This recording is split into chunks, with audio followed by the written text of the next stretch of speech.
سوره والشمس رو همه خوندید، والشمس و ضحاها والقمر اذا تلاها والنهار اذا جلاها.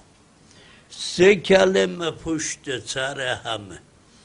اون شمس تعویلش خاتم النبیین، اون قمر امیر المؤمنین، اون نهار حجت ابن الحسن و النهار اذا جلاها.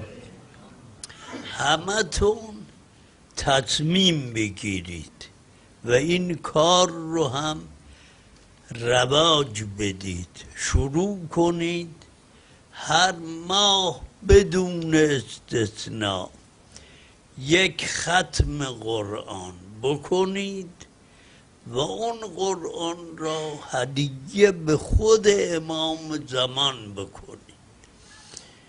این کار بعد معلوم میشه اثرش چیه. اینا اکسیر احمره. منتها ماها وقتی بیدار شدیم که کار گذشته. من چند سال قبل به این روایت برخوردم که روایت هم سندش به حدی از اعتباره که فقیهی، اونم فقیهی که ما میگیم هر کسی نیست. ما فقیه رو شیخ انصاری میدونیم، میرزای شیرازی میدونیم، شهید اول، شهید ثانی. حدیث که ما بهش برخوردیم و عقل رو مبهوت میکنه، نتیجهش اینه کسی که عملش این باشه، یعنی هرچه میتواند قرآن بخونه هدیه کند به او. صدای قطعیش که شبه نداره اینه که کان معه،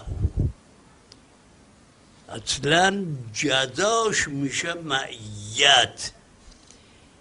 بهش دیگه خبری نیست، ارزشی نداره.